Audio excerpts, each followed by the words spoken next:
Hi, I'm Karen Brown. I'm just getting done quilt. I wish I was in my quilting studio, but instead I am out walking my dog, and then I have to go to my day job.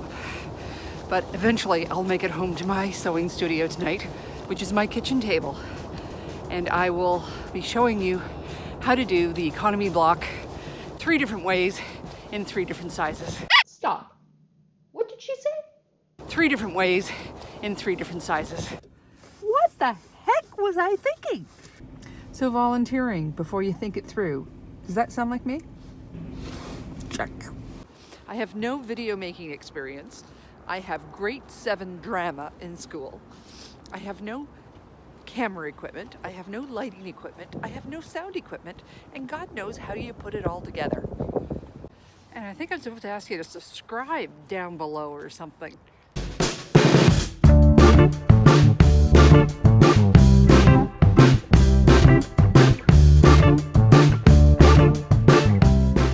First thing my mother's gonna say is get some lipstick on.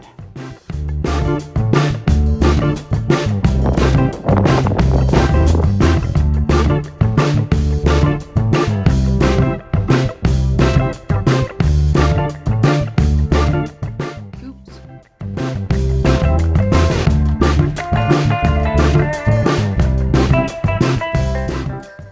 Thank God I have chosen the economy block because I can't screw this up. I do not do badly. So please forgive me all my bad lighting, all my bad audio, all my mistakes I've made, my inexperience, my stupidity. So here is the economy block.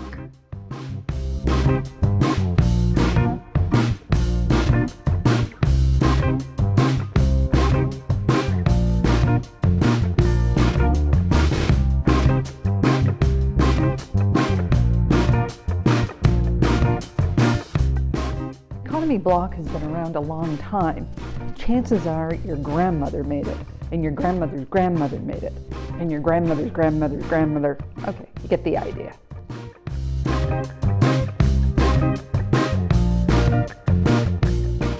What makes it fresh is the fussy cutting.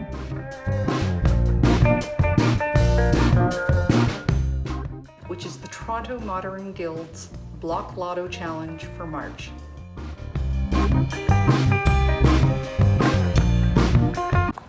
So if you're new, you might be asking, what in the hell is a block lotto? So if you're a member of the guild, you make the pattern of the month, you bring your finished block into the guild meeting, everybody gets a ticket, and we make a draw, and one person gets to win them all. Who wouldn't want to win a pile of blocks? You've almost got a quilt made.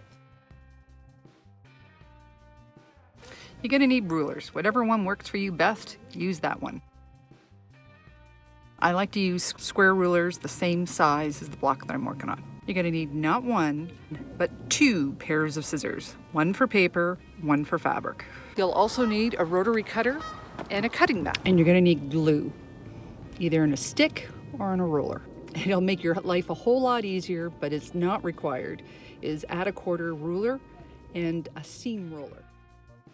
Pencil, stitch ripper, and lastly, an iron and an ironing board.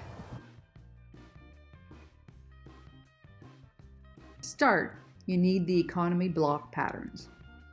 You can download them from the Toronto Modern Quilt Guild website. They are also available in the files section of our Facebook page. Now before you press print, let's talk about scale.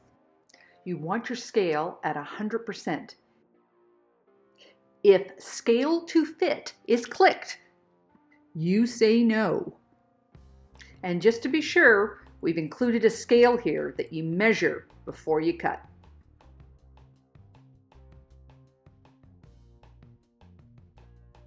The 10-inch pattern needs to be printed on ledger paper, which means it's going to have to be a photocopier, either at the office or at Staples. The pattern's out on the solid line. The dotted line is the finished size. Templates. If you're going to be making a lot of economy blocks, templates are a great idea. These ones are printed on cardstock and the center is cut out. but you can just use an old greeting card and cut out the center as well. Now we're at the point you've all been waiting for, fussy cutting these center blocks. Take one moment before you jump into your good stuff and check through your scraps, because there's a lot of diamonds to be found in this rough. It's called the economy block for a reason. So fussy cutting used to be called intentional cutting, but fussy cutting sounds like a whole lot more fun. Siri, what is the definition of intentional? Intentional means done on purpose, deliberate, calculated, planned. Did you save the cutting directions from the pattern, or did you toss them out like I did? Well, here they are again, and you can download them as a separate sheet of paper in the files. So place your template over your fabric to ensure the design fits within the square. Then, according to the cutting directions for block A of the size that you're using, cut.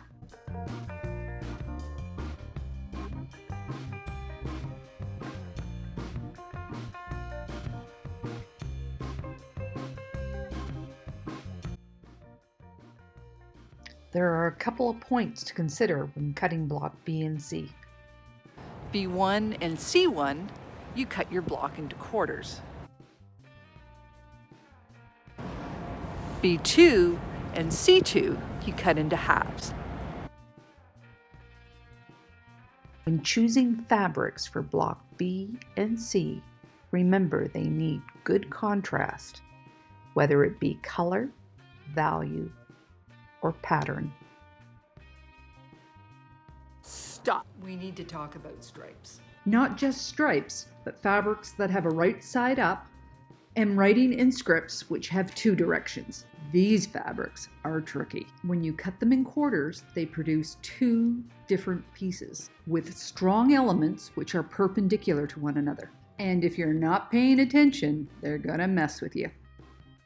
When you use the B2 or the C2 and cut them in half, they produce a totally different pattern. This time, the stripes are on a diagonal, and when you lay them out, they go on a spiral. And though these kinds of blocks work well for block B, their strong directional elements may be unsuitable for block C. It's a judgment call. Sometimes these directional elements are not that obvious, so always test.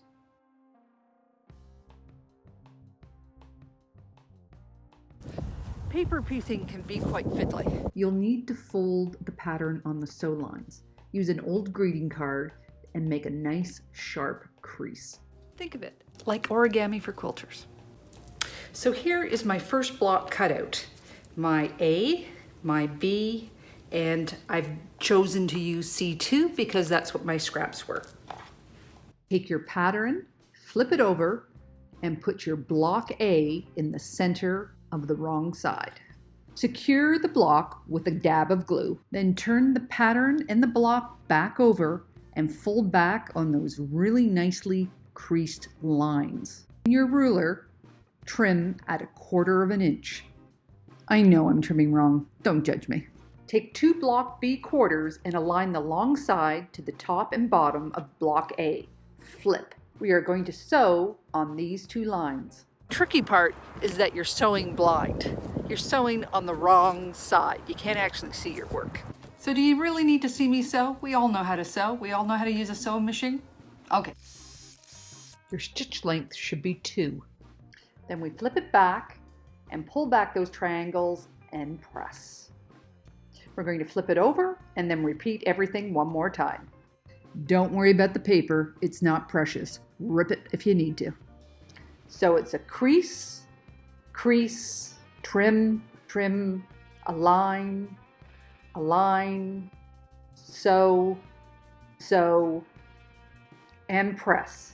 And you just repeat the sequence 2 more times on the outer block. Crease, trim, sew, press. Crease, trim, sew, press. Trim up your block. I add a touch of glue to the corner blocks just to tack them down. And you're done. So what's the drawback to this method? It makes beautiful corners. There's got to be a downside.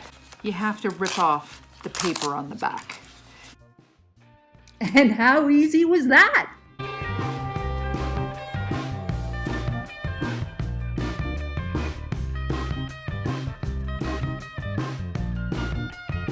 Mistakes I made with this block. Those triangles flipped back on me when I wasn't paying attention again and again, or they slipped around. I found if I put a dab of glue on the seam allowance, those triangles moved less. Not sure how I did this one. Have you ever used freezer paper? Papier, Congélation. Enduit du plastique. It's not that easy to find, but it's out there. Freezer paper is crisp and waxy on one side. It is not wax paper, which is about half the thickness and is waxy on both sides. So take your pattern and cover it with a sheet of freezer paper. With your pencil and your ruler, trace the dotted line from your pattern on the freezer paper. This is the size of your finished block. Then trace all the remaining lines of block A and block B. Using your paper scissors or a dull rotary blade, cut out your freezer paper pattern. And just like in method A, I'm going to fold and crease along the sew lines. Fabric is cut exactly the same size as for paper piecing. freezer paper method only works if you've got really hot iron. Fabric in the center of the freezer paper, flip it over and center the paper on the block. Press. This is not just a scooch over with your iron. You need to hold it down, get enough heat to melt that wax. Pull the paper back and fold on your crease line. Turn and crease again. Trim at 1/4 inch. You are going to be sewing a straight line right up as close as possible to the freezer paper. So you're not sewing on the paper, you're sewing right up to the edge. Repeat on the opposite side. Finger press before flipping it over to iron again.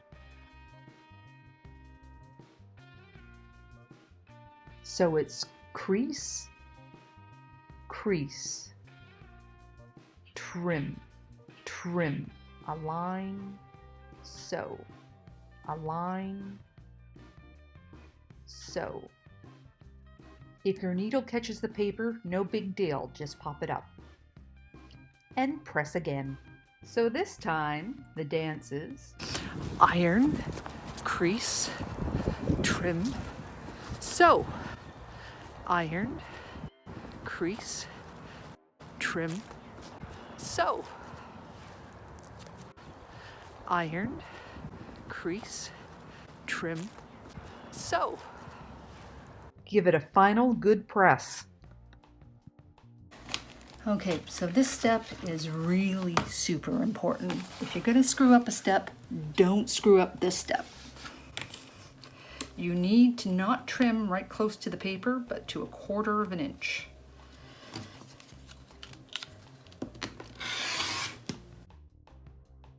And why do we use the freezer paper method? Fiddly at the beginning, but quick at the end.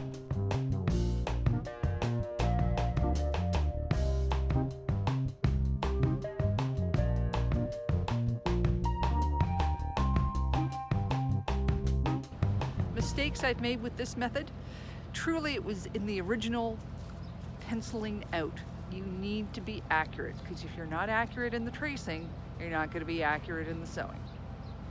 So you're probably wondering if we're done yet. Not quite. We've got one more block to make. We're taking the training wheels off. So other than the guide on your sewing machine, you're just sewing. The cutting sizes for the pieces in this method are a little bit smaller. You will also need information on trimming sizes for blocks B and C. Both can be found in the files section. The small 2.5 inch, this is just so perfect for getting rid of those charm squares, old pieces of jelly rolls, and those bindings that you always said you'd use. So in this method, accuracy is key. You have to hit these corners bang on without the paper to guide you. Beware of the bias. On B2 and C2, the bias is along the long size, which makes it nice and stretchy. But on B1 and C1, the bias is actually on this side. Here's the tricky part. Though the trimming directions say that the middle block are nice even numbers, remember the Pythagorean theorem? Pythagorean theorem. If you use the Pythagorean theorem and solve for B, B turns out to be just a little bit more. So when you sew, shift your needle a couple of spots to the left. So you've cut your pieces with the directions for method C. You take your block and we are going to fold them in half. And then you do this in half. Then you line those two up together. These triangles on the end should be the same size. So, give them a finger press. Get the ruler. Just take your fabric scissors and trim these wings. And sew again. Give it a good press and trim following the directions on the chart. Remember, trimming measurements are in brackets. When sewing the pieces onto block B, accuracy is critical here. Your needle needs to touch where the previous two seams meet. We are sewing on the bias here, so be careful not to pull and stretch your piece. Snip, one last press. You can see there's not a lot of trimmings in this method. And we're done!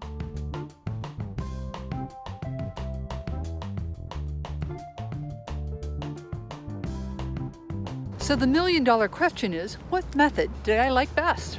So for the 10-inch size, I found the freezer paper method the best. There were those floppy wings on the side with the paper piecing method, and I didn't like that. And for the tiny ones, I'll be honest, I don't sew small well. So I found the paper piecing really helped me with my accuracy. With the freezer paper, let's just say I couldn't keep it stuck. It kept falling off. When you put it back on, you gotta line up all the edges. It was just messy. So if I focus really hard, I can get it to work. But if I'm gonna focus that hard, why use the paper? And for the 5-inch size, I like to go paper free. So go figure, one of each.